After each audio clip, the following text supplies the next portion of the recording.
everybody has hierarchically oriented themselves toward the ruler, who is the visible manifestation of God.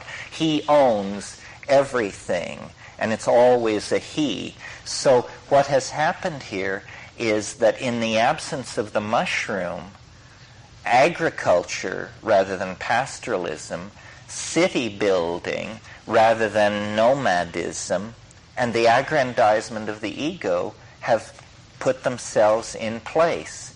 And then the last remnants of Chatal go to Minoan Crete, where they carry on for a few millennia a unique islanded partnership society. But what's going on throughout the rest of the world is this ego male dominator style, of which we are the inheritors and the perfecters, because there are other wrinkles which come along through time. This clash between these wheeled chariot vehicle people and these pastoralists creates then the Indo-European amalgam, which is the inspiration for the Avestan literature, the inspiration for the Rig Vedas.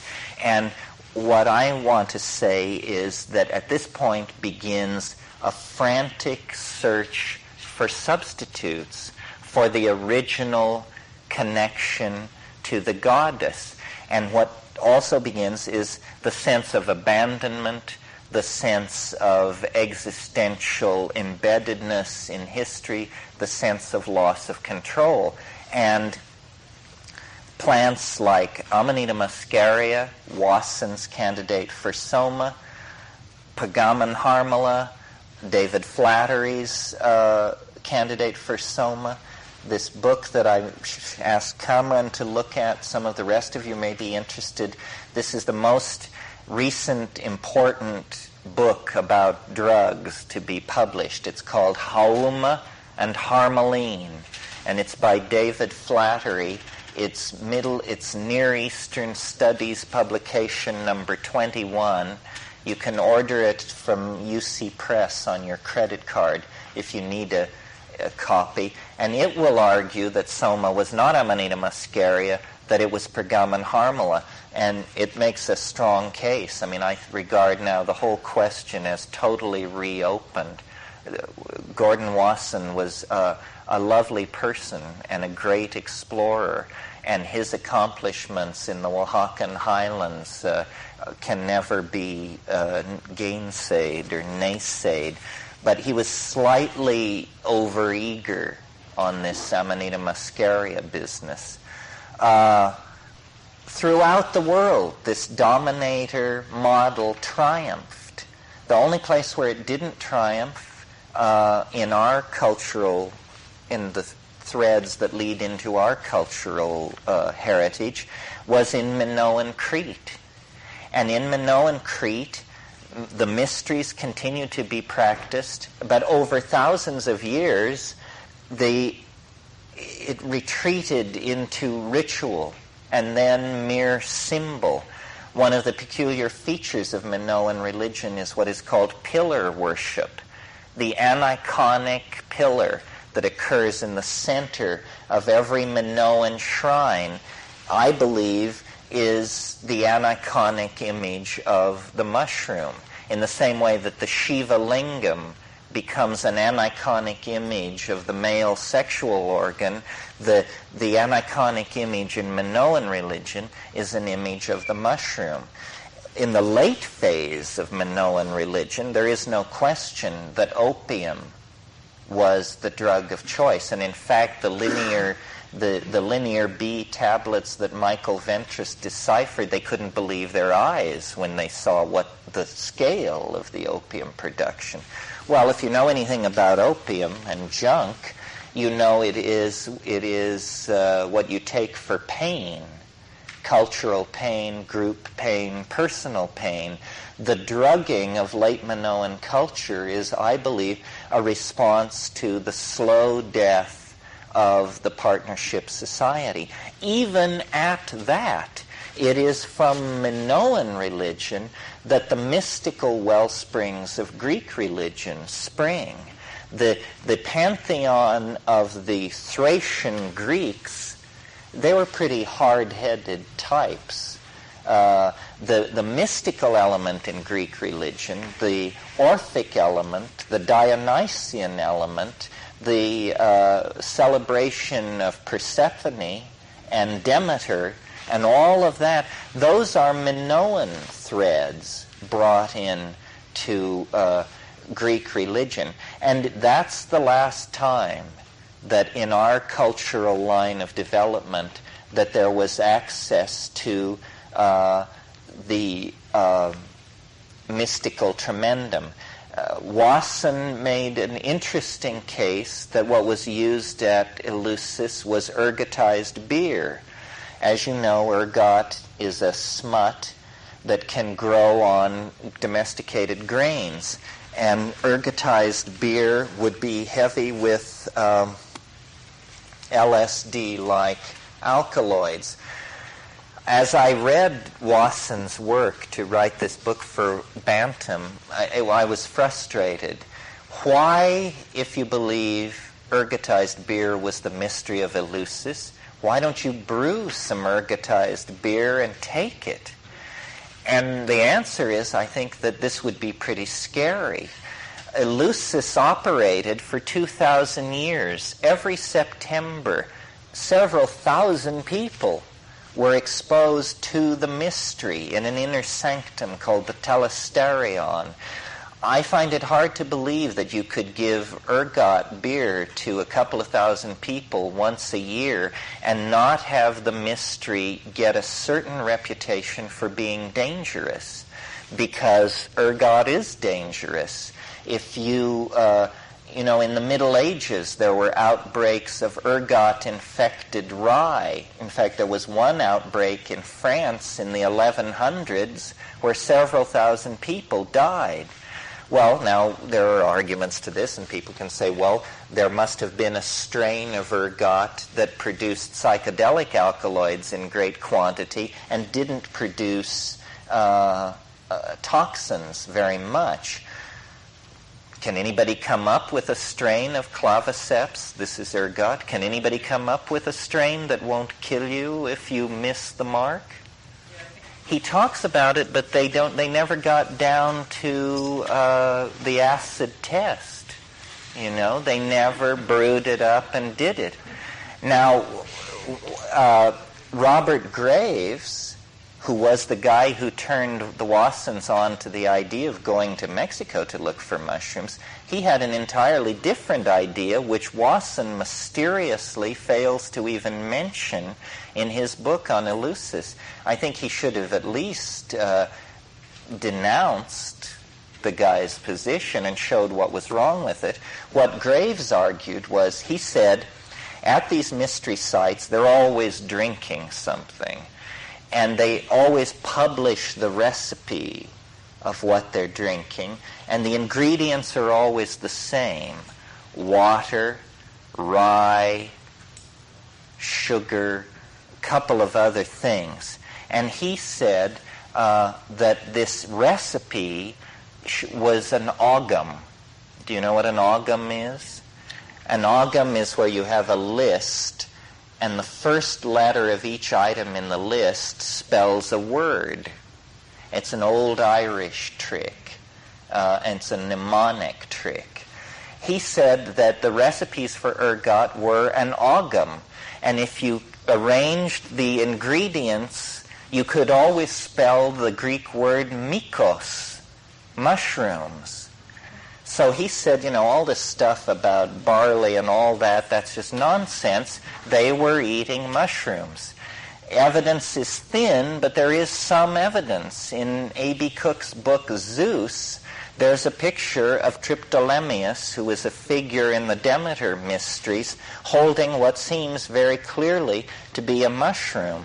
Of course, the mushroom has a phallic aspect, and you do get disembodied phalli, both in Greek and Roman art. So if it's it's ambiguous. You can't tell. Is this a autonomous male member running around, or is this a small pointed-capped mushroom?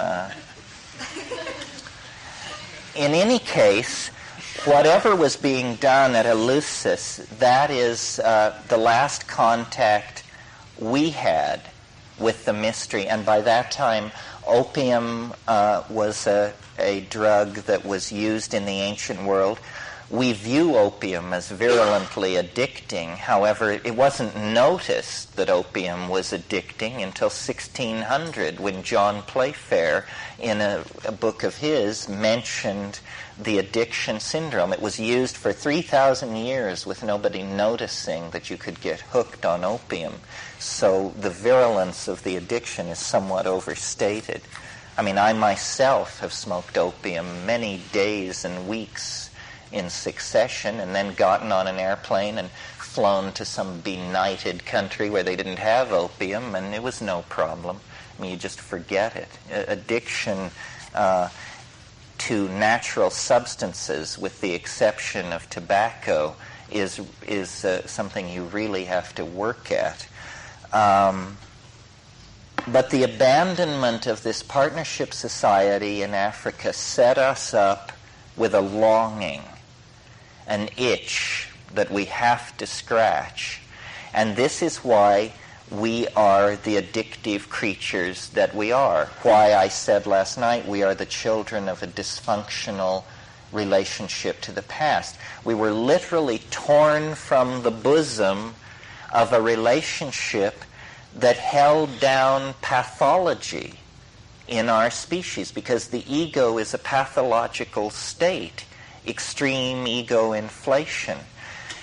Once the medication was withdrawn, once the plant was no longer accessible, we developed all kinds of substitutes and all kinds of neurotic expressions of this situation of incompleteness that we feel in ourselves. And this has gone on until the present day. I can talk some about that this afternoon, the way in which, for instance, the fermentation of fruit juices and of honey to make mead created the alternate path of alcoholic intoxication. But you see, beers and wines can never be more than 17% alcohol by volume, because when a fermentation process reaches 17% alcohol, the alcohol kills the organism that is doing the fermentation. So unless you have a technique for distilling alcohol, you cannot make it stronger than 17%. Well, we don't know exactly. There seem to be notable exceptions to this where we don't quite understand what's happening. For instance, the Roman historian Pliny describes Roman wines so strong that when they were thrown onto fires, they burned.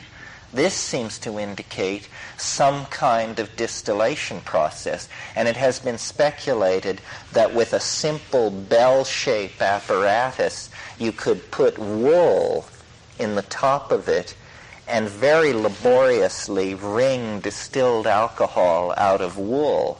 But the standard method of putting it into a condenser to get it out was not developed until an alchemist, Raymond Lull, figured this out in the 15th century or in the 14th century. Once he had figured it out, Lull believed that he had discovered the alchemical elixir of life.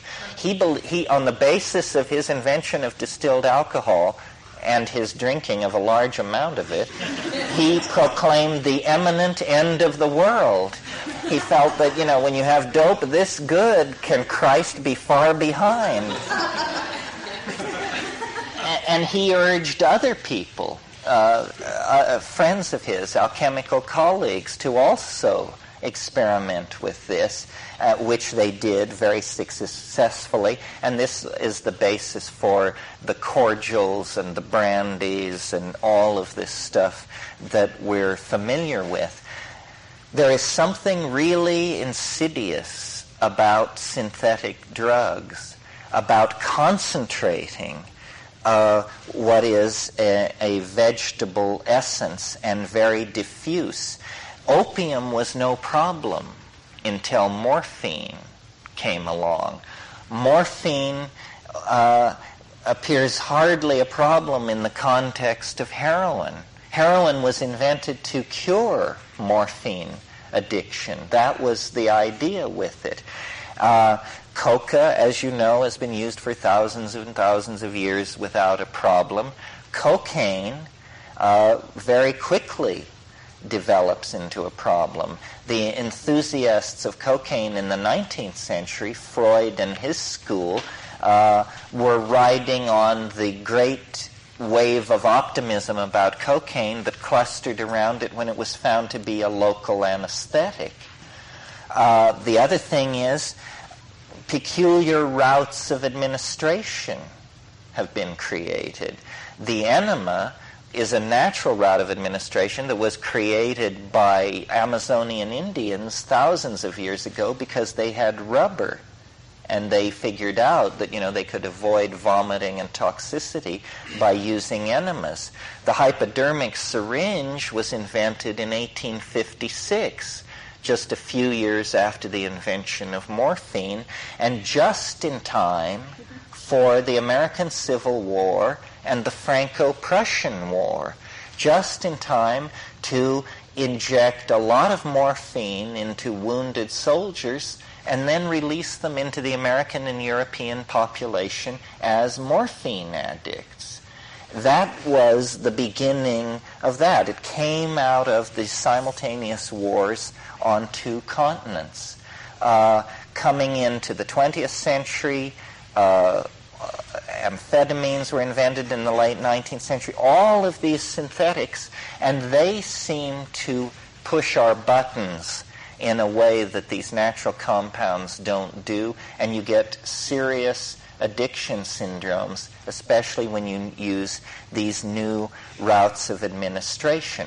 Well, simultaneously with all this development in pharmacology coming out of German successes in molecular chemistry in the 19th century, a vast amount of ethnographic data is being collected. The modern science of mythology and anthropology is born.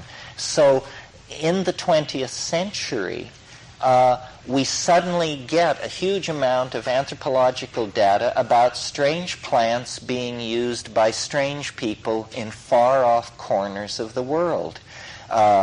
Mescaline becomes very interesting to Kraepelin and Havelock Ellis and Cluver, all of these people. In the 30s, 40s, and 50s, the mushroom story slowly breaks. Albert Hofmann invents LSD. It doesn't really make itself known in the scientific literature until the late 40s. A very interesting thing about our particular area of interest that astonished me, all the talking I've been doing about it, is the brevity of the window of research. What I'm particularly interested in are the indole hallucinogens. Ibogaine is an indole hallucinogen. It wasn't known before 1850. It wasn't characterized by the turn of the century. It has never had any vogue as a social drug in the United States. It has never been used significantly in psychotherapy. No human studies have ever been done on it. That's Ibogaine. LSD, the one member of the family that got a lot of attention, it was not announced in the scientific literature until 1947. By 1967, it was illegal to do human studies on it in the United States. That's a 20-year window, and that was the longest window any of these things ever got. Psilocybin was characterized by Hoffman in 1954. 65, I believe. By 67, it was illegal. DMT was discovered by the Czech chemist Sara in 56. By 66, it was illegal. And the amount of human studies that had been done in that time were very brief. So one of the ideas that I think we have to disabuse ourselves of is that science knows anything about these things. The human studies were never done. I was talking to somebody who was involved in all this stuff the other day, and they were telling me they got a protocol to study LSD. They were going to have 100 subjects. It was a big project. Set and setting was under control. It was being run by sensitive psychedelic people. It wasn't the white coat and clipboard set. It was all set to begin on Monday morning. Saturday afternoon, Art Linkletter's daughter takes LSD and drowns herself in a swimming pool. By Monday morning, the LSD project was dead in the water. So this thing, you may have the notion that we are a minority that feels this is important, and there is a majority that feels that it's unimportant. That isn't the case. We are a minority who feels this is important, and there is a majority that knows nothing about it whatsoever, has no data, and no realization of what it is. An interesting case, an interesting example of how science misses the boat. I'll tell this story and then I'll let you go. DMT is a very powerful short-acting hallucinogen, the most powerful. We'll talk more about it in terms of its content, but what I want to refer to here is you smoke DMT. This is how you do it. This is how everybody does it. Now, it can be shot, but, I think that's really a barrier. That's something. I don't think you should shoot anything. Because I just think, it's a way of transmitting diseases. It sets a funny psychology toward the integrity of your own body, and it's just a kind of bad habit to get into. Nevertheless, scientists love to inject things into people. They love the injection. Why do they love it? Well, aside from the fact that you get to stick somebody, the reason they love it is because you can absolutely control the dose. You see the barrel of the syringe, you see that there's 30 milligrams of X there, you watch it go into the muscle, and you write in your clipboard 30 milligrams IM. What they object to about smoking is you can't be sure that the person got the whole dose. You can't be sure that the whole dose crossed the blood-brain barrier. You can't be sure. Nevertheless, this is how people do DMT. Funny thing is, when you shoot DMT, it's not as impressive. It's slower to come on. It's slower to come away from. It lasts about 45 minutes, and it's a low hill, not this mind-shattering spike of activity that drops you down. So if you look up dimethyltryptamine in Goodman and Gilman, or the Merck Index, or the physician, whatever, it will say short-acting hallucinogen, 45 minutes to 1 hour in duration. This is not what DMT is at all. DMT lasts 7 to 12 minutes and is spectacular. Well, finally now, a project is getting started to study DMT where the people will actually do it the way human beings do it. For the first time, science will lower itself to administering a drug in the manner in which it is actually used by the user in society. But it's taken 30 years to get them to understand something that simple. So what this means is that people such as ourselves, we are the cutting edge of neuropsychopharmacology, because the content is the frontier, and these scientist types know very little about it. I mean, occasionally the most daring of them will take a trip, but the great names that you associate with the psychedelic movement, with certain notable exceptions, are fairly cautious users. I mean, people who have their names written all over this stuff, when you actually pin them down, they say, well, I took psilocybin 4 times, and I took X and Y a few times. This doesn't, it's not to take it and prove that you can survive it. It's to take it and embrace it and be part of it. So science must stand aside unless it's willing to get its feet wet.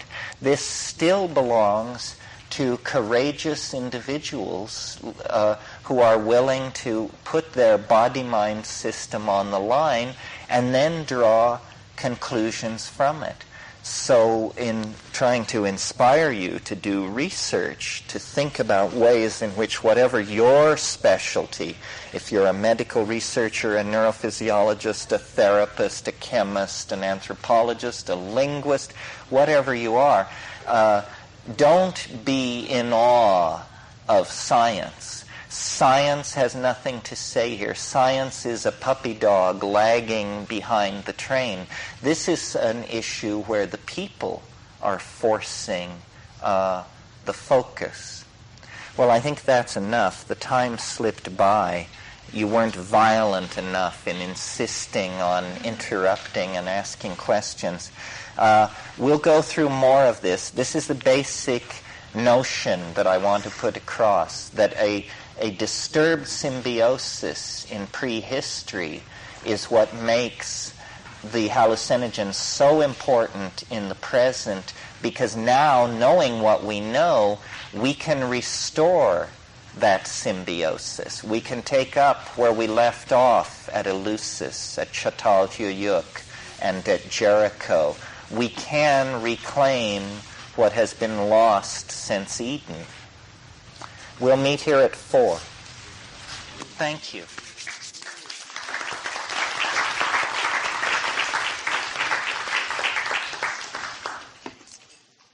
Okay. Is it working for you, Paul? Well, this morning I made sort of a 3-dimensional, rational argument from anthropological and archaeological and pharmacological data toward trying to convince the listener that hallucinogens were involved in the origins of human consciousness, that behind the abandonment of that lies our neurotic relationship to nature and so forth. So it was like an analysis of the phenomenon of millennia of hallucinogenic drug taking and then millennia of being away from it. What I thought might be, this is sort of the case that we have to make to our critics. This is the information that has to be marshaled and argued from if we are serious about a psychedelic theory of the origin of consciousness. But what I thought it might be interesting to talk about this afternoon is something which is, I think, dearer probably to each of us as an individual, which is just maybe to talk a little about the actual phenomenology of these states and what seems to be going on there. In writing this book that I've been working on, I've seen how the image of the unconscious perceived through drugs has been, it's like an archetype that has been evolving over at least 300 or 400 years. And the strong formative influence on the archetype of the psychedelic experience comes from 2 directions. It comes from the hashish vision and the opium dream. These are the 2 sources of pre-20th century psychedelic insight that the Western mind had access to? Well, for reasons too complex to go into here, hashish did not have a vogue in Europe the way opium did. It was left for Americans to seriously explore hashish as a vehicle for visionary hallucination. Specifically, Bayard Taylor, who in a book called In the Lands of the Saracen wrote a marvelous account of eating hashish in Damascus in 1840. I mean, it's just a scream. And of course, the irreproachable Fitzhugh Ludlow, who ate hashish and attended Yale teas for young ladies as a freshman at Yale in 1853, and describes having to excuse himself from various faculty student functions when, as he puts it, the wallpaper began to crawl and Chinese mandarins burst from the umbrella stand. Then I made my departure, lest I betray myself. The earliest recorded instance of someone concerned about losing their cool. But the stronger of these two currents of thought was the opium dream. And the opium dream, laudanum was tincture of opium, an alcoholic extract of opium. And everybody was into this stuff from about 1795 through much of the 18th century. Not only the great names associated with it, Coleridge and De Quincey, but Byron and Shelley, all of these people dabbled in opium. Well, what comes out of the English Romantic imagination's contact with the reveries of opium is a world of desolated ruins and pale women wailing beneath a demon moon and black oceans sucking at crumbling rock where mordant vegetation tumbles down to storm-whipped shores. Right? This is the Romantic imagination. It has this morbid stillness, the stillness of Morphia, the stillness of the god of dreams. And this influences the Gothic conception in literature, so forth and so on. When this thing about the history of how people image drugs and drug states reminds me, I will digress briefly, of a thing that happened to me that always amused me. I was on an ocean liner headed for the Seychelles from India in 1969, and we were furiously smoking hash, smuggling hash, eating hash, and there was a South African mercenary on this boat, and he didn't know anything about cannabis, but he was very interested. And so he was questioning me about hashish. And he asked this wonderful question. He said, "Is it like a seance?"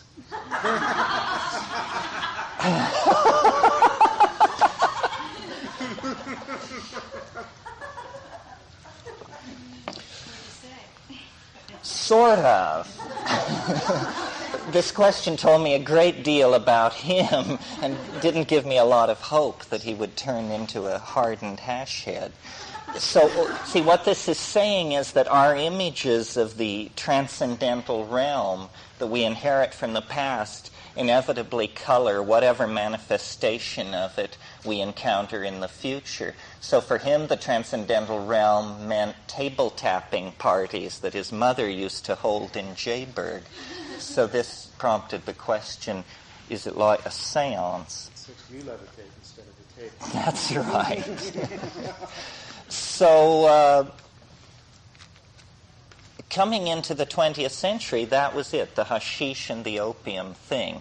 Well, then Freud, and behind him Jung, began to look at the products of pathological fantasy and the products of folklore and alchemy and the aroused imagination in its many manifestations in religion and shamanism.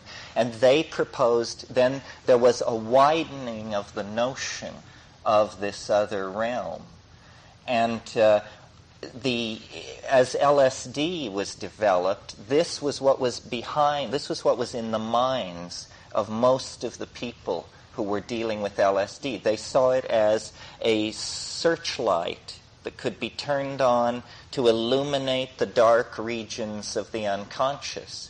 And I suppose if you were Freudian and you used LSD, you searched for Oedipal traces and all this stuff. And if you were a Jungian, you were seeing alchemical motifs and transformative motifs drawn from folklore and that sort of thing. Well, this worked for LSD for reasons that we maybe don't have to talk about. My take on it would be that it has LSD is like a mirror. It's like a perfect mirror. It magnifies whatever is held up before it. But it, unlike some of these other indole hallucinogens, which are, demagogic in their wish to convey information. I mean, LSD is like perfect mind, perfect mirror. And the mushroom is like a street corner preacher who's just haranguing you with some visionary epic. So LSD was a fortuitous or a synchronistically important choice then, because it confirmed that Freudian and Jungian expectation, and they reported remarkable success with the treatment of neurosis and so on. What then came on after all of these things were made illegal in the 70s was a much larger population began to be exposed to psilocybin, not to psilocybin the compound, but to mushrooms. And it's a very interesting point that the people who took psilocybin around the Harvard psilocybin project in the 60s were completely unprepared for the difference between that and fresh mushrooms. The difference is considerable, and there is no rational reason from a scientific point of view why this should be. So it's confounding. Psilocybin and the mushroom should be the same thing. Otherwise, you must be a mystic of some sort because you're hypothesizing that, there's something better about the mushroom. Nevertheless, this seems to be experientially confirmable, so that the establishment picture of psilocybin was flawed in the literature. In fact, the literature of hallucinogenic drugs up to 1970, let's see, all revolves around the notion that hallucinogenic drugs are more or less like LSD, last half as long as LSD or twice as long as LSD. It's all measured against this. They were completely infatuated for some reason with LSD, as was the entire culture, probably from the pharmacological point of view, because it was active in the nanogram range, in the range of millionths of a gram. This is still, to this day, astonishing that any drug should be active in the nanogram range and that a hallucinogen should be active, for me, confirms the quantum mechanical connection of consciousness, because, so little matter is in play in that situation where you take 500 gamma, 1/5000th of a gram. It's pretty amazing. So the official version of what can happen with these hallucinogens is very limited. And there was never stress on content, the individual content of the psychedelic trip was treated like the ravings of a psychotic. In other words, it was never examined from the point of view that this person might actually be a reliable witness. If you read the literature of what psychedelic drugs do, like if you read a book like Hoffer and Osmond's book, Hallucinogens, classic in the field, you will get the idea that what these drugs do is they cause pictures before the eyes, colored shapes, moving grids, lattices, spontaneous laughter, confusion, anxiety, and hysteria. This is the range. What they're not telling you is what it feels like to be in a situation where you experience spontaneous laughter, anxiety, little pictures, and hysteria all at once, you see. I mean, it's a complete dissolving of your personality, of the boundary constraints, everything. And so then what was offered after Freud and Jung by Aldous Huxley and people like that to model it was some kind of confirmation of Eastern philosophy. It was embraced that way.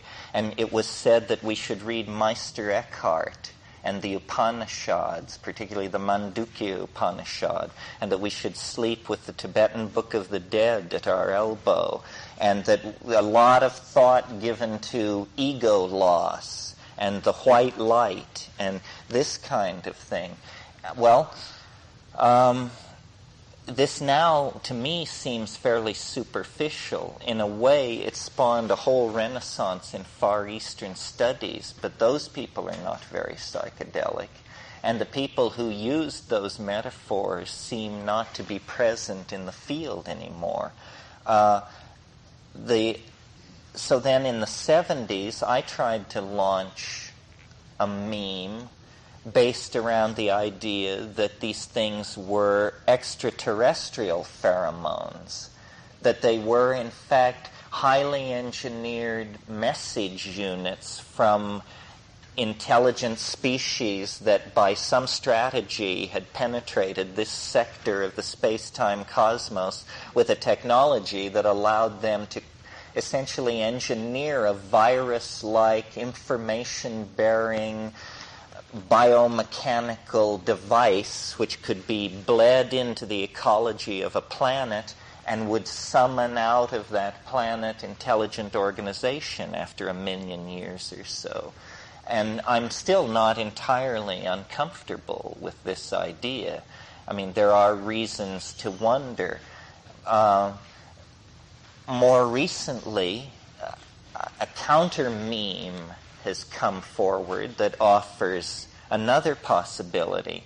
That is that somehow the planet itself is an organized entelechy, and that somehow we are within the geocognitive field of some kind of planetary mind that is orchestrating history. Well, now notice what these two theories have in common, the Gaian mind theory and the extraterrestrial intervention theory.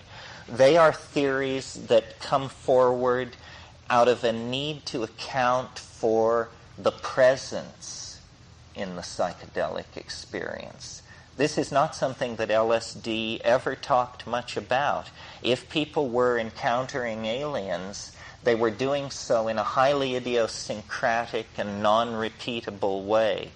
I don't think the flying saucer was a serious part of the original Haight-Ashbury ethos, you know. I think the unicorn and the rainbow, but the flying saucer was a later understanding. It arose in the mid-70s with the mushrooms. I mean, it would be interesting to trace the evolution of these motifs. You know, the butterfly was in there too as a kind of unconscious understanding of metamorphosis. But what the extraterrestrial theory and the Gaian mind theory are both trying to come to grips with, that neither the Freudian nor the Jungian nor the Romantic theory needed to take much account of, is the presence of the alien mind. What is this? Well, I'm not sure. I think this is really the question for high-dose Trekkies to put to themselves. Why is the human mind haunted? This is a way to put it. Why, when we go in there, are there these information-bearing, unbelievably peculiar, familiar yet alien, hyperdimensional creatures? What are they? Several possibilities have been kicked around over the years. Are they a state of human development in the far-flung future that is working with some kind of psychotronic technology to communicate with the ultra-primitives of the 20th century through some kind of, this is possible, but somewhat labored, I think. Are they extraterrestrials able, via, again, some unimaginable psychotronic technology to tear open a mental dimension in which they can communicate with us? Well, I don't know. Are they another possibility that, has a certain kind of eerie charm, is that they are the Grateful Dead, if you will. They are the dead. It's interesting how much shamanism worldwide focuses on the notion that shamans come and go from the land of the dead. Is there an ecology of souls in hyperspace that you can perceive for 4.5 minutes on DMT, and then the barrier between that dimension and this dimension closes over? I confess this idea, maybe because it's recent, has a certain attraction to me. I know I'm warm when I have the, oh no, it couldn't possibly be that response, which I have very strongly to this idea. It's like it boggles my mind to think that because it's heart. It doesn't take heart to face the extraterrestrials, You become Captain James Kirk of the Enterprise, and you move toward this diplomatic rendezvous. But the idea that it might be your dead family, and that in fact what you are seeing is what you will become, and that in fact this is an intimation of your personal immortality, is just, hair-raising. And as someone pointed out, hair-raising is the quality that Robert Graves associates with the near approach of Leucothea. Leucothea is the white goddess. The white goddess is the goddess of death. Many, many people come out of the DMT place and say, it feels like death. There's something about it. Yes, it does. It does. It feels like more than death. It feels... I had this trip recently which really alarmed me. It was... oh, wow. There was some kind of compression going on and this sense of slippage. And I came out in the parlor of my grandfather's house in a certain sunlit afternoon in 1948, and I was in my child's body, and I was facing my circus, my little circus of figures that I had, and I had little tigers in cages where when you move the bars this way, it's a tiger. When you move it this way, it's a lion. And I had all this stuff. And I was there, and then I was there, and I knew it was just freakish beyond belief. And other people have said about DMT that you only have one trip on it, and you go to it again and again, and it's a stitch in time. It sews it all together, and you flow back through these places. But the feeling of,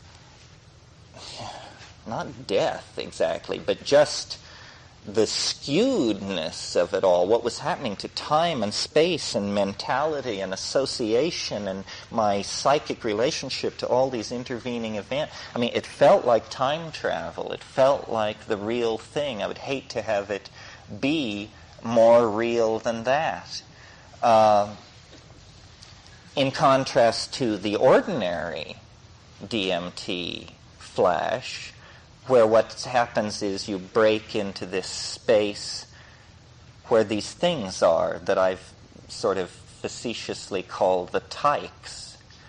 The tykes are these childlike, self-transforming, jeweled basketballs that run around you and jump through you and are like autonomous portions of the surface of your own psyche or something. I mean, you can't tell what is going on except that they are offering these things which are like toys or machines. They're like these Chinese ivory balls that are carved with many levels.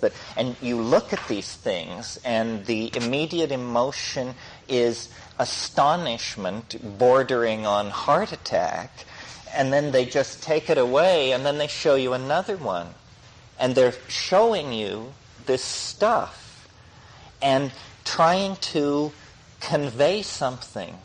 Well, after having this experience a number of times, I came to the conclusion, which again was shocking to me, that this is somebody's idea of an environment that is reassuring to human beings.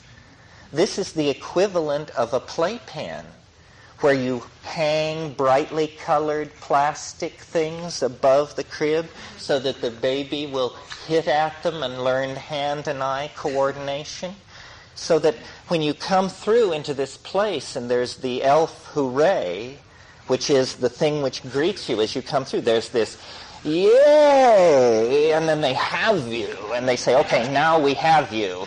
Okay, don't freak out, don't be amazed, pay attention, look at this, look at this, look at this. And you're just saying, what happened?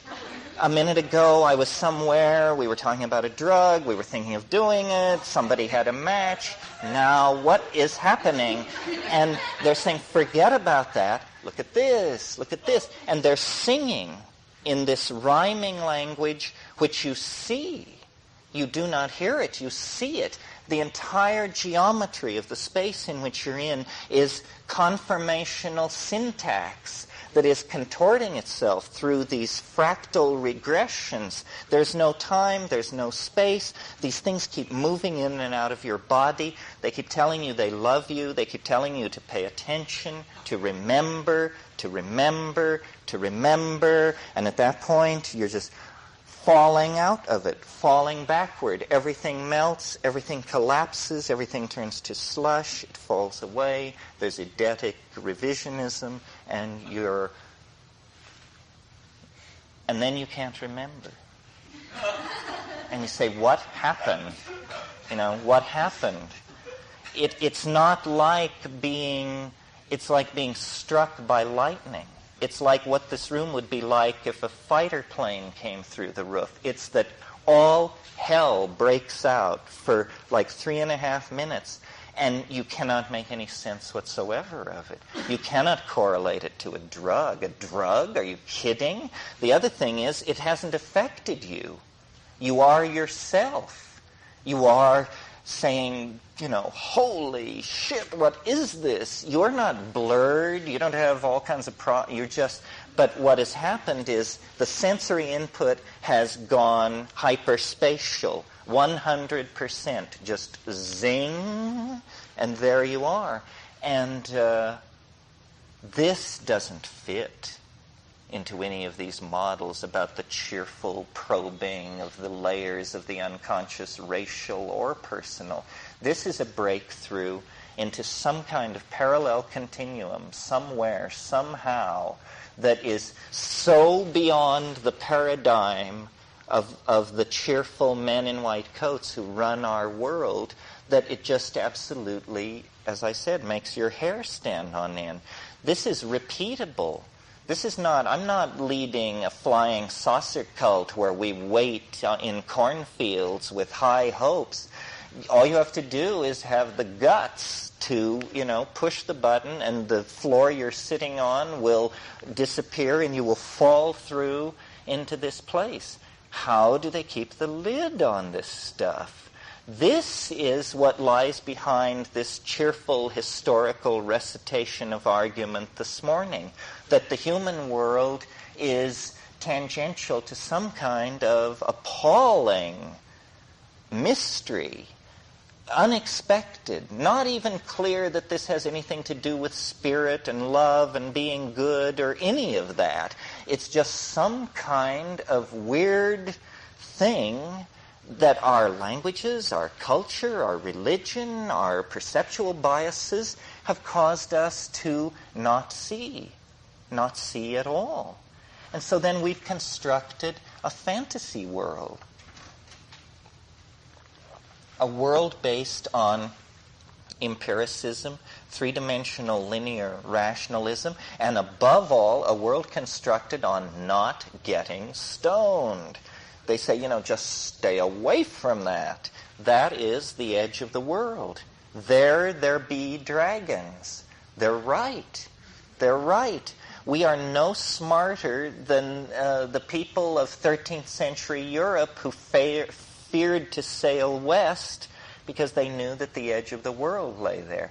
I mean, the edge of our world, the defeat of the scientific paradigm, the absolute confounding of 1,000 years of rational philosophy and science is experientially available to every one of us, but for flimsy laws. Flimsy laws, again, made by men who wear dresses. Wherever there's bad stuff being done, these guys wearing dresses are to be found highly active. Why is this?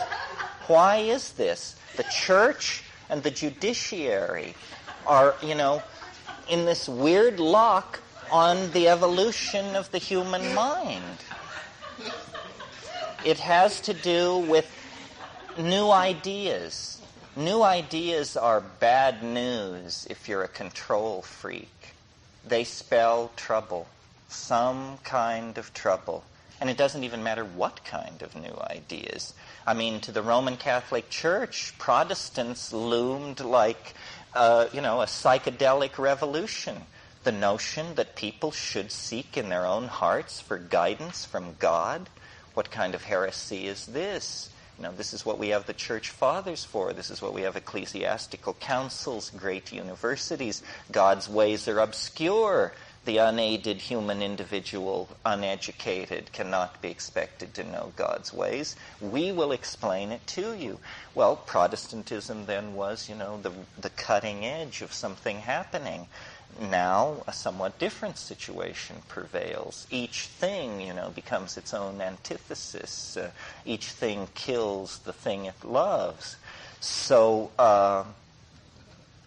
what needs to be central in thinking about this, I think, is how unassimilatable it is. How very, very different it is to be stoned on DMT than it is to be sitting here in a room full of people talking about it. That it's different, lots different. There's nothing else in our spectrum of potential experiences that can come close to it. Well, now, DMT is interesting. It occurs in the human brain. Naturally, every single one of us is holding. The law has not yet dealt with this. But the fact of the matter is, that we are elaborating DMT in our brains. Why? We don't know. What does it mean that the most powerful of all hallucinogens occurs naturally in the human brain. What does it mean that the most powerful of all natural hallucinogens is the shortest acting? Because you see, the speed of recovery is a measure of the toxicity of a drug. A drug or a compound or a plant that you can feel 24 hours or 48 hours later is toxic. That's what that feeling is. If you have to, lie around the day after a trip, this is because there was a trailing toxic edge to whatever you did. DMT, you are returned to the baseline of consciousness within 7 to 20 minutes, unfailingly. Well, this means then that the human brain is completely set up to degrade, depotentiate, deanimate, dealkylate this compound and shunt it into harmless byproducts like indole acetic acid. It means that the brain is familiar with this, has many pathways to deal with it, and can degrade it quickly. So that's an argument for safety. Well, this is beginning to work us into a corner. Here's what we're having to face, that the strongest hallucinogen is the shortest acting hallucinogen, is the safest hallucinogen, and is the most natural of all hallucinogens. The reasons for not doing it are just disappearing right and left. And yet it remains an absolutely taboo aspect of even the psychedelic culture, because it succeeds where all else fails. And it raises questions that are not psychological, that are not philosophical. It seems to imply that our entire model of the world is not slightly flawed, but absolute baloney. That we are living in a dream. We are living in some kind of one-dimensional surface of some hyperdimensional object. And questions like, is there life after death? Are there extraterrestrial intelligences in the universe? What is the meaning of human history? Who am I?